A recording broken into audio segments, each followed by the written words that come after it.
Hey there, if you have an iPhone 16 and you want to wipe all of the data so it's ready to sell or give away, here's what you do.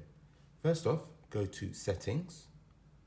Then on this main settings page, go to General. Scroll down this General page, and at the bottom we have Transfer or Reset iPhone. Select this, then go to Erase All Content and Settings. You may get a message about your Apple ID, just click Continue.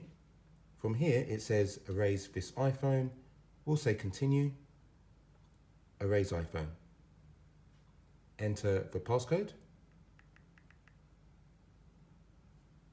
and as you can see, the reset has begun. And after a short while, the iPhone 16 returns to the setup screen. Hope it's been useful. Please give the video a thumbs up. Thanks a lot for watching my video, and I wish you a great day ahead.